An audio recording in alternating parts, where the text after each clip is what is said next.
सदगुरु कबीर साहब ने भी अपने बीजक के पद में इस चीज का उद्धरण दिया है, जिसमें उन्होंने कहा है कि हे संतो, एक आश्चर्य इस संसार में मैंने देखा है कि बरसे कम्बल भींजे पानी, कम्बल बरस रहा है और पानी भीग रहा है। उसी शब्द का, उसी भाव का दूसरा रूपक यह है कि पानी में आग लग गई है। चूंकि कम्बल भी गर्मी का प्रतीक है और आग भी गर्मी का प्रतीक है। कंबल कब ओढ़ता है आदमी? जब ठंडा लगता है। उस ठंडी से बचने के लिए कंबल का प्रयोग करता है ताकि गर्मी लगे। अब पानी तो शीतलता का प्रतीक है। मतलब यह हो गया कि संसार का नियम तो यह है कि आग को बुझाने के लिए पानी का प्रयोग किया जाता है, लेकिन पानी में ही आग लग जाए, ये तो दुनिया में सबसे अनर्थकारी काम होगा। प्रश्न यह होता है कि कबीर साहब ने यह आश्चर्यपूर्ण युक्ति लोगों के सामने क्यों रखा? वस्तुतः आत्मा शीतलता का प्रतीक है।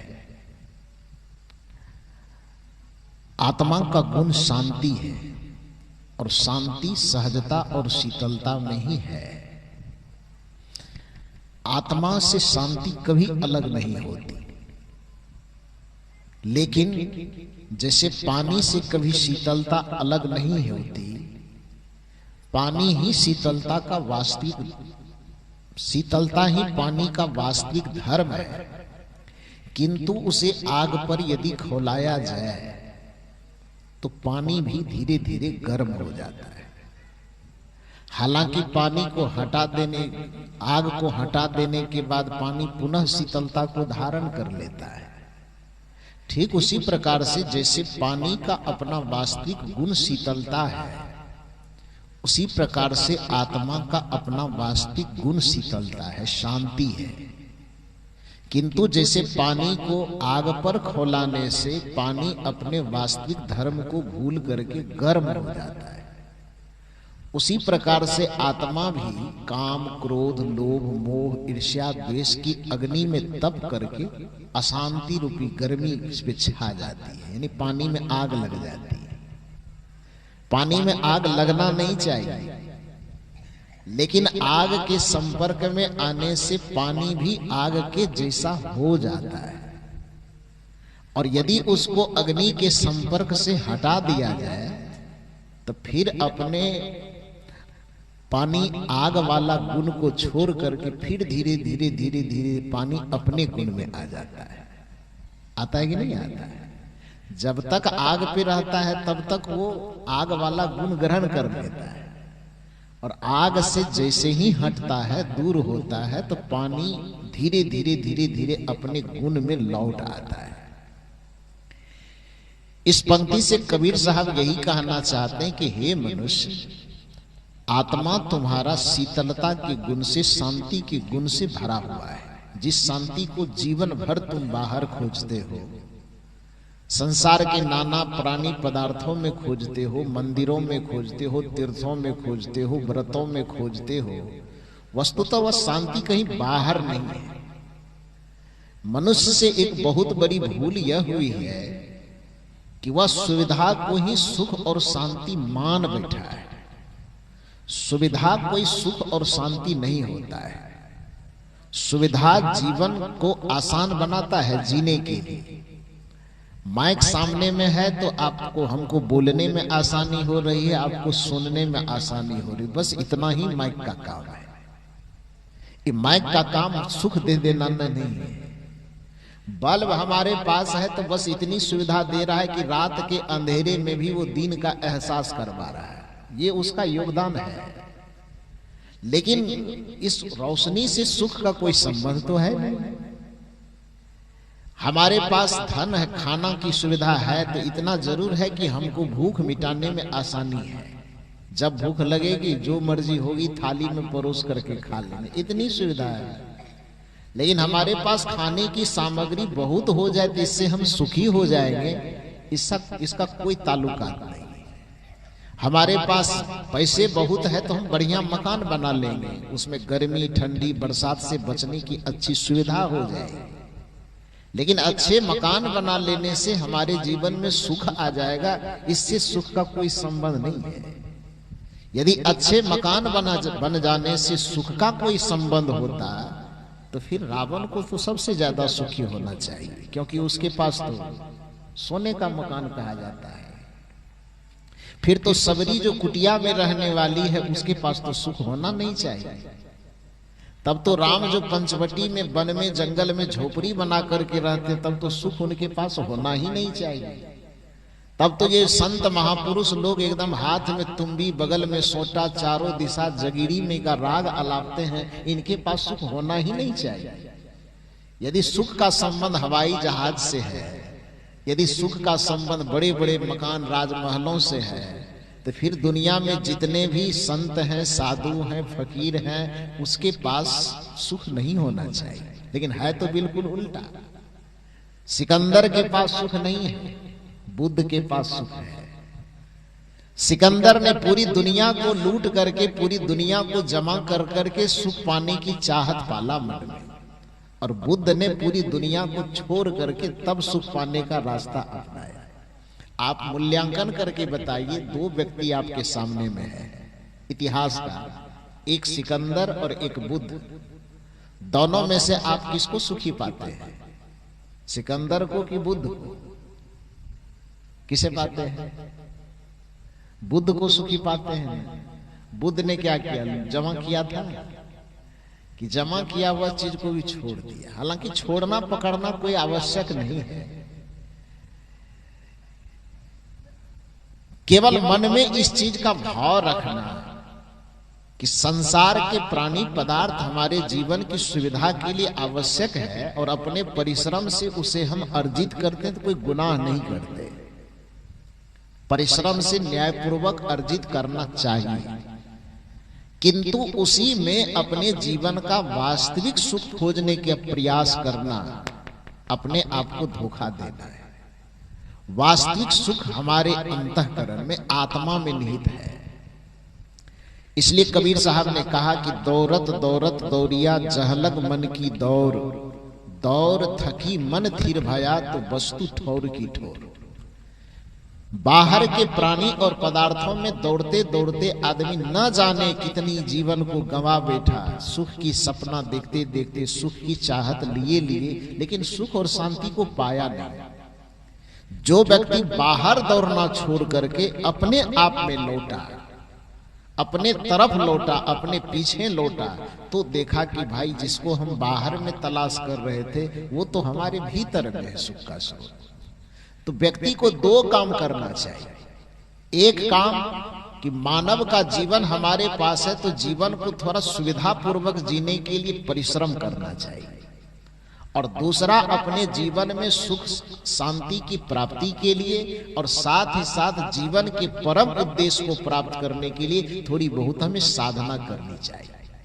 जिस व्यक्ति के जीवन में भक्ति और श्रम का समन्वय होगा, जिस व्यक्ति में साधना और श्रम का समन्वय होगा, उस व्यक्ति का इहलोक और परलोक दोनों संवर जाएगा। श्रम से हमारा संसार संवरेगा, इहलोक संवरेगा, और साधना और भक्ति से हमारा परलोक संवरेगा। इसलिए कबीर साहब ने कहा कि यदि आप मनुष्य के जीवन को धारण करके आए हैं तो दो काम कीजिए। क्या क्या? सुकृत कर ले, नाम सुमिरे ले। दो काम कबीर साहब ने बताया। ये नहीं कहा कि आप केवल कंठी माला लेकर के हिमालय पहाड़ में चले जाओ, घर द्वार छोड़ दो, पति पत्नी बाल बच्चे से मुंह मोड़ लो और हिमालय में जाकर के बैठ के माला जपो। ये केवल नहीं बताया। या ये भी नहीं कहा कि केवल आप दुनियादारी में खटते खटते खटते खटते अपना पूरा जीवन का इतना समय बर्बाद कर दो कि कभी भक्ति करने का मौका ही न मिले। ये भी नहीं कहा। यदि दोनों में से एक एक काम करते हैं तो फिर हम अधूरे रह जाएंगे।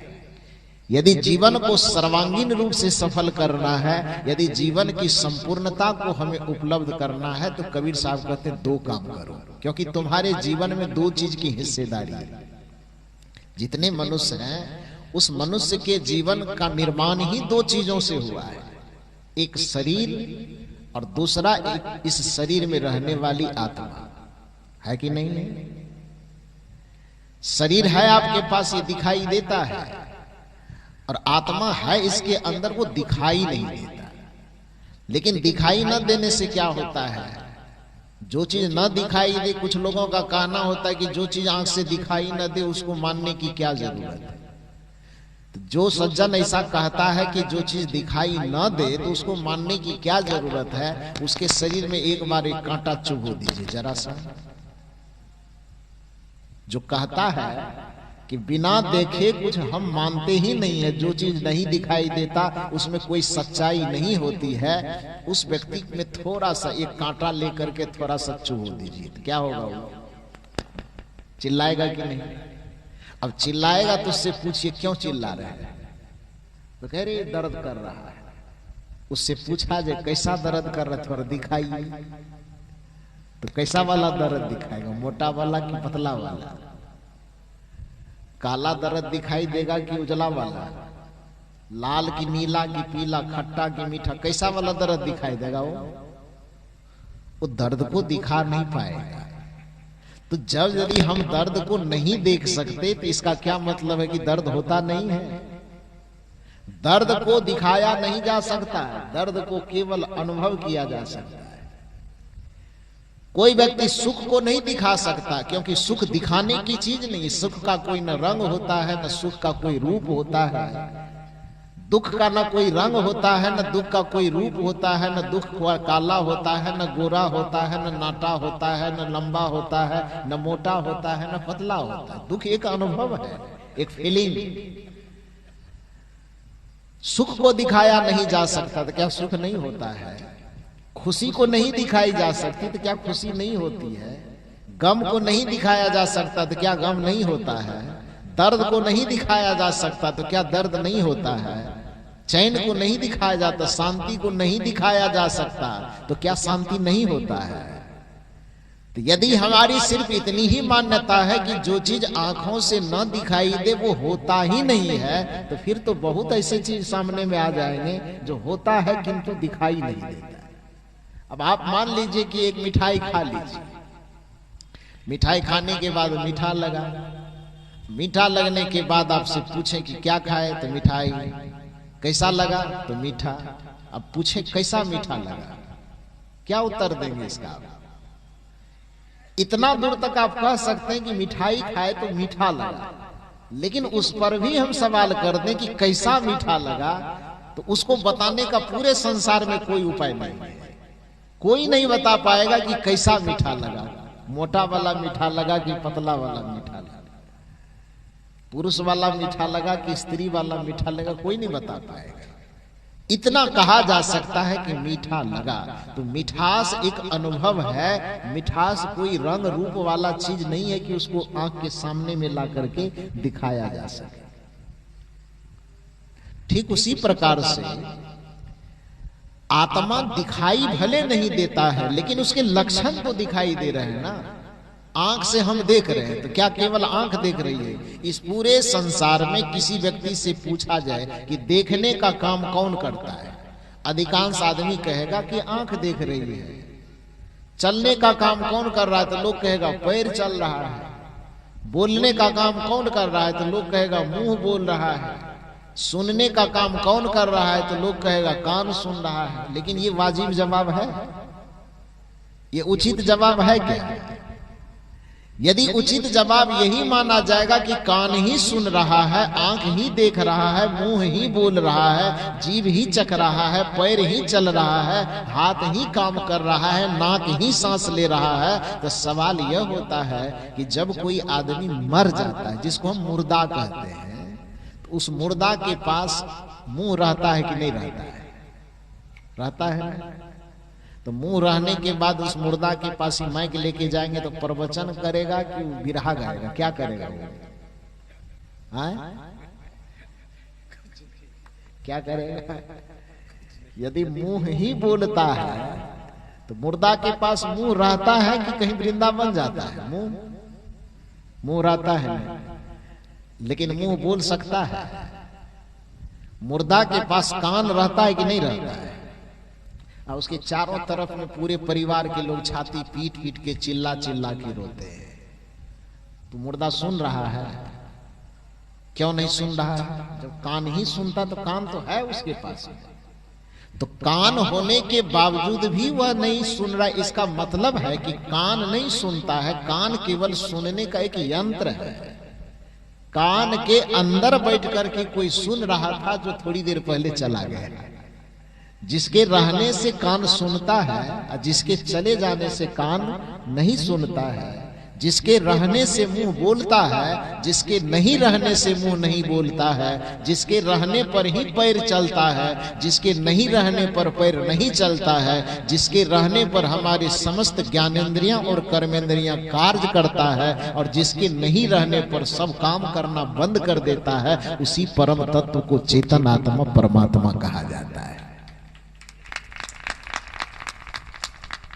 उसके तरफ जो मुड़ करके लौट जाता है, उसी के तरफ मुड़ने को ही असली भक्ति कहा जाता है। कबीर साहब कहते हैं, चूंकि तुम्हारे पास दो चीजों की सत्ता है, एक शरीर की सत्ता है और दूसरा इस शरीर को चलाने वाला जो तुम्हारे भीतर बैठा हुआ है, उसको चाहे आप रमैया राम कहो, कि उसको कृष्ण कहो, कि उसको शिव कहो, कि उसको ब्रह्म कहो, कि उसको भगवान कहो, कि उसको परमात्मा को, जो मर्जी हो कहने की सो कहो। लेकिन वह जो तुम्हारे भीतर में बैठा हुआ, जो पूरे जीवन को चला रहा है, उसका भी तो भजन करना पड़ेगा, उसके लिए भी तो कुछ करना पड़ेगा। मनुष्य से सबसे बड़ी भूल यह होती है कि वह संसार को जोड़ने में, संसार की व्यवस्था करने में ही इतना समय लगा देता है कि अपने आप को कभी पहचान भी नहीं पाता है, उस आत्म तत्व का कभी स्मरण नहीं कर पाता है। तो कबीर साहब कहते हैं कि बस इतना सा काम कर लो। यदि तू संसार में आए हो और जीवन को सफल करना चाहते तो दो काम करना। कौन सा काम? सुकृत कर ले। दूसरा काम, नाम सुमिर ले। सुकृत कर ले, नाम सुमिर ले। को जाने कल की खबर नहीं या जग में पल की। मनुष्य को संबोधित करते हुए कबीर साहब कहते हैं कि आपके जीवन के पल की भी खबर नहीं। दुनिया में हर एक चीज की गारंटी दी जा सकती है। ये माइक बना है, इसकी भी गारंटी दी जाती है पेपर में लिख करके। लकड़ी का सामान है, उसकी भी कुछ दिन की गारंटी दी जा सकती है। जो कपड़ा आप शरीर पे पहन रहे हैं, उसकी भी गारंटी दी जाती है। जीवन में जो कुछ भी उपयोग करते हैं, छोटे से छोटे, बड़े से बड़े चीजों की गारंटी पेपर बना करके दी जाती है। लेकिन आप एक बात बताइए कि इस पूरे संसार में किसी मनुष्य के जीवन के एक सेकंड की भी गारंटी दी जा सकती है क्या? दी जा सकती है? संसार में हर एक चीज की, चाहे वो रबड़ का हो, लोहा का हो, प्लास्टिक का हो, लकड़ी का हो, कपड़े हो, चाहे कुछ भी हो, संसार में बने हुए हर एक चीज की गारंटी पेपर पर लिखित रूप में दी जाती है। लेकिन मनुष्य का जीवन एक ऐसा जीवन है जिसकी गारंटी इस पूरे सृष्टि में कोई नहीं देख सकता। कबीर साहब तो यहां तक कहते हैं कि सुमिरन कर ले राम का, काल गहे कर केस। क्या जाने कि तुम्हारी हो, क्या घर क्या परदेश। इसकी भी गारंटी नहीं है कि घर में ले जाएगा, कि परदेश में रहते रहते ले जाएगा, खाना खाते खाते ले जाएगा, कि सोते सोते ले जाएगा, कि चलते चलते ले जाएगा, कि बोलते बोलते ले जाएगा। इसकी कोई गारंटी नहीं दी जा सकती। कबीर साहब कहते हैं कि इतना क्षणभंगुर, इतना नश्वर जीवन तुम्हें प्राप्त है, तो इसमें ये मत सोचो कि हमें कब करना है। जब बचपन में नहीं करना है, जवानी में करना है, जवानी नहीं करना है तो बुढ़ापा में करना है। अरे पल की कोई गारंटी ही नहीं है, तो फिर बुढ़ापा में देखा जाएगा, भक्ति करेंगे, भजन करेंगे, ये क्यों सोचते हो? इसलिए कबीर साहब कहते हैं सुकृत कर ले, नाम सुमिर ले। को जाने कल की खबर नहीं या जग में पल की। इस जीवन की पल भर भी खबर नहीं है, इसलिए जीवन के एक वक्त को भी, एक पल को भी गंवाए बगैर इस मनुष्य को जीवन में दोनों प्रकार की साधना करनी चाहिए। एक तो शरीर और संसार को संवारने के लिए मनुष्य को परिश्रम करना चाहिए। जिसकी जो योग्यता है, खेती करे कि व्यापार करे कि नौकरी करे कि कोई धंधा रोजगार करे, जो उसके पास सामर्थ्य और योग्यता है अपने सामर्थ्य और योग्यता से कुछ न कुछ परिश्रम करे, जिससे उसका इहलोक संवर सके। अब दूसरा काम कि जो आत्मिक पक्ष है, जिसको हम पारमार्थिक पक्ष कहते हैं, उस पक्ष को संवारने के लिए सत्संग का आधार लेकर के, गुरु की भक्ति का आधार लेकर के कुछ नाम सुमिरन करे, कुछ जप करे, कुछ आत्मिक चिंतन करे, ये दोनों काम करे। जो भी मनुष्य ये दोनों काम करना शुरू कर देगा तो उसको ये समझ लेना चाहिए कि जैसे एक मनुष्य को सबल होकर के खड़ा होने के लिए दोनों पैर का ताकतवर होना आवश्यक है, उसी प्रकार से जो व्यक्ति अपने जीवन को, अपने जीवन के लक्ष्य को खड़ा करना चाहता है, उसके साधना का पक्ष और उसके श्रम का पक्ष दोनों यदि मजबूत हो जाए तो उसके जीवन का लक्ष्य मजबूत होकर के जीवन की पूर्णता की प्राप्ति हो जाती है। जो इसमें आधा अधूरा रहता है, अब कोई व्यक्ति सोचे कि हम संसार को ही जमा करने को अपनी उपलब्धि मानेंगे, किसी व्यक्ति को यह लगे कि हमने अपने परिवार, बेटा शादी कर लिए, बच्चे हो गए, बच्चे को पढ़ा लिखा करके उसको घर मकान बना के जमीन जायदाद खरीद करके संपन्न कर दिए, ये हमारे जीवन की सफलता हो गई। तो विचारक ने प्रश्न किया है। अब प्रश्न विचारक क्या करेगा, आप खुद भी विचार कीजिए तो आपको खुद ही पता चल जाए। प्रश्न क्या किया है, सकल संत गुरु जन जो समझा रहे हैं, ये चर्चा भुलाना महामूढ़ता है। बड़े भाग्य से यह अवसर मिला है, निरर्थक बिताना महामूढ़ता है।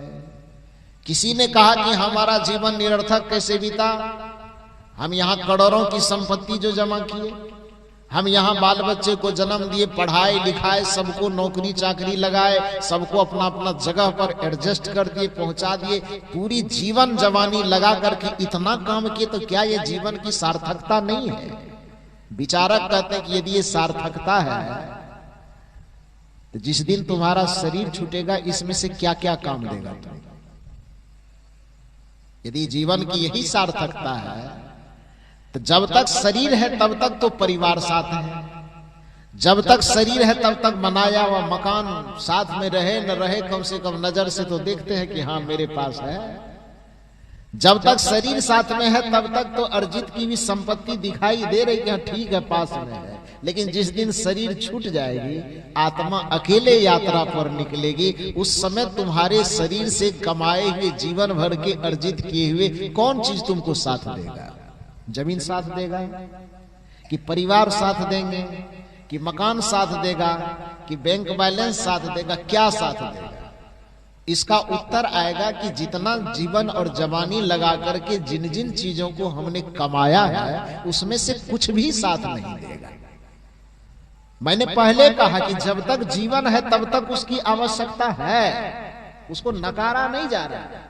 लेकिन एक कमाई आपको ऐसी भी करनी चाहिए जो शरीर छूट जाने के बाद जब ये संसार के प्राणी पदार्थ आपके काम न आवे तो उस समय आपकी आत्मा इस संसार से हारे हुए जुआरी की तरह कंगाल बन करके न जाए। उस समय भी आपके आत्मा के साथ में कोई पूंजी जानी चाहिए, और आत्मा के साथ में जो पूंजी जाती है वही भक्ति की पूंजी जाती है, वही साधना और सत्संग की पूंजी जाती है। वो कमाई भी करनी चाहिए। ऐसा नहीं कि संसार में जब तक जिए तो हम सुविधा में जिए, राजा बन करके जिए, और संसार से जब जाने लगे तो भिखारी बन करके जा रहे हैं। ऐसा जीवन तो फिर बेकार जीवन हो गया। विचारक का सवाल यही है यदि आपको लगता है कि संसार की संपदा, संसार के जुड़े हुए प्राणी पदार्थ ही हमारे जीवन की सफलता का प्रमाण है, तो कबीर साहब जैसे विद्वान महापुरुष यह प्रश्न करते हैं, जहां रह रहे हो निकलना पड़ेगा। ये सच है कि नहीं है? अब कोई कहे कि हम सत्संग नहीं मानते तो इसलिए इस बात को भी नहीं मारे। भैया तू सत्संग को मानो ना मानो, लेकिन ये बात मानना पड़ेगा कि तुम जहां रह रहे हो एक न एक दिन क्या होगा, वहां से निकलना पड़ेगा। भले तुम कभी जीवन में गुरु को न मानो, सत्संग को न मानो, रामायण न मानो, गीता न मानो, वेद न मानो, पुराण न मानो, बीज कुछ भी मत मानो, लेकिन जीवन के आखिरी क्षण में ये मानना पड़ेगा कि जहां आप रह रहे हो वहां से निकलना पड़ेगा। ये सच है। इसको आपको सत्संगी होने या न होने से कोई फर्क नहीं पड़ता है। जहां रह रहे हो निकलना पड़ेगा। कुछ लोगों ने कहा कैसे निकलेंगे, हम चाहेंगे नहीं निकलने के लिए, तो क्या होगा? विचारक कहते तुम्हारे चाहने या न चाहने से कोई फर्क नहीं पड़ेगा। नहीं चाहने पर भी चलना पड़ेगा। ये सच है। जहां रह रहे हो निकलना पड़ेगा, नहीं चाहने पर भी चलना पड़ेगा। जिसे त्याग कर हाथ, अंतिम में, जिसे त्याग कर हाथ मलना पड़ेगा, वहां मन फसाना महामूढ़ता है। जिसको अंततः छोड़ करके हाथ मलने के अलावा कोई उपाय ही नहीं बचता है, वहां पर जीवन भर अपने मन को फंसा करके रखना, उलझा करके रखना, ये मूर्खता नहीं तो और क्या है? ये तो जानबूझ करके बेवकूफी करना। उन्हें जान रहे, देख रहे हैं कि जाने वाला इस संसार से कुछ साथ में लेकर के नहीं जाता है। हाँ, वो जीवन जब तक है तो जीवन के गुजर बसर करने के लिए, जीवन को सुविधा और सम्मान के साथ जीने के लिए वो आवश्यक है। लेकिन जीवन के बाद की जो यात्रा होती है, उस यात्रा में संसार का एक कण भी सहयोगी नहीं होता है। उस समय का जो सहयोगी होता है ये गुरु होते हैं। उस समय का जो सहयोगी होता है वो हमारा जप होता है। उस समय का जो सहयोगी होता है ये हमारा सत्संग होता है। उस समय का जो सहयोगी होता है हमारे द्वारा किए गए जो भक्तिपूर्ण कार्य है वो होते हैं। उस समय हमारा सहयोगी हमारी सेवा होती है, हमारे पुण्य कर्म होते हैं। उस पुण्य कर्म को अर्जित करने के लिए हमें सत्संग करना पड़ेगा। किसी को लगता है कि संसार का जोड़ा हुआ चीज ही सब कुछ होगा, इसी तृष्णा में तो दुनिया के लोग डूबे जा रहे हैं। बचपन में आप लोगों को शायद याद हो, हम लोग जब आज से लगभग 20-25 वर्ष पहले 7वां में पढ़ते थे शायद, तो उस समय एक कहानी आई थी। इसमें भी हो सकता है बहुत लोगों को सुनने का या पढ़ने का मौका लगा हो। 7वां क्लास की कहानी थी। कहानी का शीर्षक था कितनी जमीन। पढ़े हैं कभी आप लोग? कितनी जमीन। इस 7वां क्लास के किताब में हम लोगों को पढ़ाया जाता था, पढ़ते थे। उसमें कहानी क्या है कि एक राजा था। उस राजा के राज्य में एक बड़ा गरीब आदमी रहता था। तो एक दिन उसके मन में हुआ कि गरीबी के कारण हम बहुत परेशान रहते हैं, तो राजा के पास जाकर के हम निवेदन करें कि भैया आपके पास तो लाखों बीघा जमीन है, आप राज्य के राजा ही हैं, तो फिर कहना क्या, तो आप कुछ जमीन का टुकड़ा दे दीजिए, उसमें हम परिश्रम करेंगे, अपने परिवार का भरण पोषण करेंगे, तो हमारी गरीबी खत्म हो जाएगी, हम लोग शांति से जी पाएंगे। तो यह सोच करके वो राजा के पास गया। राजा था बड़ा दयालु, और किसान उस गरीब आदमी ने कहा कि महाराज, गरीबी में हमारा जीवन गुजर बसर हो रहा है, तो आप मदद कीजिए, कुछ जमीन हमें दे दीजिए, उस पर परिश्रम करके अपने परिवार का भरण पोषण करेंगे और सुखपूर्वक जिंदगी जिएंगे। राजा ने कहा ठीक है, कितनी जमीन दे दूं जो तुम्हारा गुजर बसर बढ़िया से हो जाए। अभी कितनी जमीन दे दूं, यह बात सुन करके उस भिखारी के मन में बड़ा लालच जगा। अब राजा है, किसी को कुछ भी देना है तो बिना जांच, बिना तौल, बिना परीक्षा किए तो कुछ देगा नहीं ना। एक परीक्षित विद्यार्थी को भी सर्टिफिकेट दिया जाता है तो उसकी योग्यता तौली जाती है कि किस योग्यता के है, वो फर्स्ट डिवीजन के लायक है कि नहीं, सेकेंड डिवीजन के लिए। परीक्षा लेना तौलना ही तो हुआ। परीक्षा लेने का मतलब ही हुआ उसकी योग्यता को तौलना कि किस योग्यता के लायक है, उसी के अनुरूप उसको नंबर दिया जाता है। तो राजा के पास जैसे मांगने गया तो राजा देने के लिए तैयार तो हुए, लेकिन राजा ने सोचा कि इसकी थोड़ी परीक्षा ली जाए कि कितना लेने लायक है ये। तो उसको अपने तरफ से न बोल करके राजा ने कहा कितनी जमीन दे दूं कि तुम्हारा काम चल जाए। अब वो भिखारी था बेचारा, पहली बार पता चला कि वो पहले कर्म से बाद में भिखारी था, पहले वो संस्कार से भिखारी था। क्योंकि इस संसार में मैं जहां तक अब समझ पाया हूं, जब अब हम लोगों को थोड़ा देश दुनिया घूम करके देखने का मौका मिला है, तो धन दौलत से व्यक्ति अमीर नहीं होता है, उस संस्कार और व्यवहार से अमीर होता है। किसी व्यक्ति को बड़ा होना हो तो केवल पैसे बहुत आ जाने से कोई बड़ा नहीं होता है। बड़ा होने के लिए सबसे पहले अपने संस्कार को बड़ा करना पड़ता है, स्वभाव को बड़ा करना पड़ता है, विचार को बड़ा करना पड़ता है, भाव को बड़ा करना पड़ता है। तब जाकर के जब उसके पास संपदा आती है तब वह संपदा से भी बड़ा हो जाता है।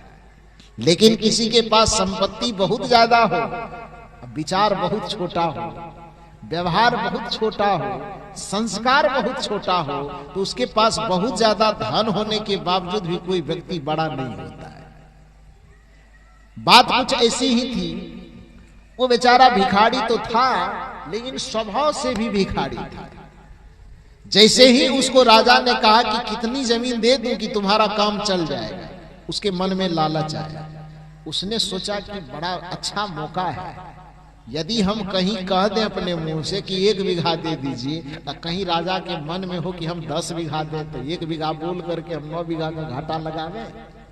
इसलिए बोलेंगे नहीं कि कितना चाहिए, तो कहे महाराज आप जो दे दे। राजा तो अब चूंकि परीक्षा लेना चाह रहे थे, तो राजा ने कहा रे बोलो ना कितना दे दे। फिर वो बेचारा सोच रहा है, जोड़ दे के कह रहा, लगता है कि 50 बीघा देने के फिराक में हो, हमारे मुंह से कहीं 25 निकल जाए तो 25 का तो डायरेक्ट घाटा लग जाएगा, इसलिए बोलना नहीं। राजा ने फिर कहा कितना दे दो। कितना बार भी पूछा, लेकिन उस भिखारी ने कहा कि नहीं महाराज आप जो चाहे वो दे दे। राजा समझ गया कि इसके मन में कहीं न कहीं लालच है। तो राजा भी, वैसे तो राजा है नहीं, बुद्धि है तब न राजा है। तो राजा ने कहा अच्छा ठीक है, हम भी नहीं बताएंगे कि कितना देंगे, तो ऐसा करो, एक लाल वाला झंडा दिया हाथ में और बोला कि जिस जगह मैं सिंहासन पर बैठा हुआ हूं, यहां से दौड़ करके जो 3 घंटा तक के दरमियान जहां तक दौड़ करके झंडा गाड़ दोगे, जहां झंडा गाड़े हो 3 घंटा में ही लौट करके उतना देर में मेरे पास आ जाओगे, तो जितनी जमीन तक तू दौड़ लगाएगा वो सारी की सारी जमीन में तुमको दे दूंगा। वो कितना कट्ठा, कितना बीघा, कितना एकड़ की बात छोड़ दो। शर्त क्या लगाया? 3 घंटा का समय है, मेरे सिंहासन के पास से दौड़ लगाओ, जहां तक तुम दौड़ लगा सकते हो दौड़ लगाना, झंडा गाड़ना, और 3 घंटा में ही दौड़ करके मेरे पास आना भी है। जितना दूर दौड़ करके फिर लौट करके मेरे पास 3 घंटे के दरमियान में आओगे, वह जमीन सब तुम्हारे नाम कर दिया जाएगा। लेकिन एक शर्त यह है कि 3 घंटा के दरमियान झंडा गाड़ करके यदि मेरे पास लौट नहीं पाए, बीच में ही यदि कहीं अटक गए, रुक गए या नहीं पहुंच पाए, तो फिर तुम्हारा 3 घंटा का दौरा हुआ जो काम है वो सब क्या हो जाएगा? बेकार हो जाएगा। फिर तब उस शर्त की कोई वैल्यू नहीं होगी। 3 घंटा में यहां से जाना है, झंडा गाड़ना है, और उतने ही देर में लौट करके मेरे पास आना भी है, तब जाकर के जितना दूर में तू झंडा गाड़ेगा उस सारी की सारी जमीन तुम्हारे नाम पर। ये कोई कहानी में बना के नहीं कह रहा हूं, 7वां क्लास में पढ़ने का मौका मिला था, शायद आप लोग भी कहीं सुने हो तो सुने हो। तो बेचारा दौड़ा, झंडा लिया, खुशी से दीवाना हो गया कि अब इसमें तो कोई कट्ठा बीघा एकड़ की कोई गुंजाइश नहीं है, जितना दूर दौड़ेंगे वो सब जमीन हमारी हो जाएगी। तो दौड़ लगाया, दौड़ते दौड़ते दौड़ते अनुमान लगाया कि 3 घंटा का सफर है, तो 1.5 घंटा जाने में लगाते हैं और 1.5 घंटा फिर आने में लगाएंगे। यही अनुमान लगा करके वो चला, दौड़ना शुरू किया। अब दौड़ते दौड़ते जितनी ताकत लग सकती थी 1.5 घंटा तक दौड़ा। दौड़ने के बाद अब दौड़ते जा रहा, जमीन सब अच्छी अच्छी जमीन आती जा रही है। तो 1.5 घंटा दौड़ने के बाद भी आगे में देखा कि अरे बाबी तो नेशनल हाईवे के सामने में रोड पर रहा है। उतना दूर भी थोड़ा दौड़ लेते तो वो भी अपने कैप्चर में आ जाए। सोचा क्या करेंगे, 1.5 घंटा तो दौड़ ही लिए हैं, 10 मिनट और दौड़ लेते हैं, लौटेंगे तो थोड़ा और तेजी से दौड़ लेंगे। और आगे बढ़ गए, थोड़ी देर और आगे बढ़ा तो देखा कि न उस पार की भी जमीन थोड़ा और बढ़िया है, उपजाऊ जमीन है। सोचा एक बार और दौड़ लेते हैं। और इस तरह से करते करते वो 1.5 घंटे के बजाय 2 घंटे तक और आगे दौड़ता रहे। शर्त क्या है कि 3 घंटे में जाना भी है, लौट करके आना भी है। तो जिस जगह पर जाने में 2 घंटा लगा है, लौटने में तो और थक जाएगा ना। तो थकने में 3 घंटा में 1 घंटा में कैसे लौटेगा? जाने में 2 घंटा और आने में 1 घंटा लगेगा। समान दूरी है, समान गति, और गति में बढ़ोतरी नहीं होगी और दौड़ने की गति में घट जाएगा ना। तो दौड़ा 2 घंटे तक लगभग दौड़ करके, लालच तो और मन में हो रहा था लेकिन लौटना भी जरूरी था, इसलिए 2 घंटे दौड़ करके जहां तक झंडा गाड़ा जा सकता था झंडा गाड़ दिया। लौट करके आने लगा तो दम भी फूल रहा है, फिर भी मन में है कि 2 घंटा दौड़ लिए और यदि समय पर नहीं पहुंचेंगे तो फिर सब दौड़ा हुआ बेकार हो जाएगा, इसलिए और ताकत लगा करके दौड़ रहा है। दौड़ते दौड़ते आखिरी ताकत लगाने के बाद थोड़ी भी दूर दौड़ने पर एकदम घस आया, गड़वी चढ़ी माथे पर और क्या हुआ, जमीन पर गिर गया। मुंह से नाक से खून निकला और धीरे धीरे धीरे धीरे वहीं पर उसका प्राण छूट गया, समाप्त हो गया। 2-3 घंटे देखने के बाद राजा ने कहा कि आया नहीं। मंत्री ने कहा क्या करना चाहिए? राजा ने कहा मुझे मालूम है कि क्या हो गया, दुनिया में नहीं है, वो चला गया। तो अब लाने ले जाने की जरूरत नहीं है, साथ में 2-4-5 सिपाही लो और 2-4 ठो कुदारी लेकर के खांदने वाला लो, कब्र खोदने के लिए लेते गया। और उसके बाद वहां पर देखा तो झंडा तो बड़ा लंबा दूर में 2-3 किलोमीटर दूर में गाड़ा था, लेकिन लौटते वक्त में बीच रास्ते में, आधे रास्ते में ही खून निकल करके प्राण छूट गया। राजा ने देखा, कहा कि इस अभागे के नसीब में इतनी ही जमीन थी, इसको इसी जगह जहां ही लेटा हुआ है इसी जगह 3 हाथ लंबा 2 हाथ चौड़ा जमीन खान दो, इसी में दफना दो। ऊपर से मिट्टी तोप दिया और उसके ऊपर में एक बोर्ड लगा दिया कि तुम्हारे लिए इतनी ही जमीन थी, तुम ज्यादा जमीन की फिक्र क्यों कर रहा था। इस 7वां क्लास की कहानी में पढ़ाया गया था। कितनी जमीन, उसका शीर्षक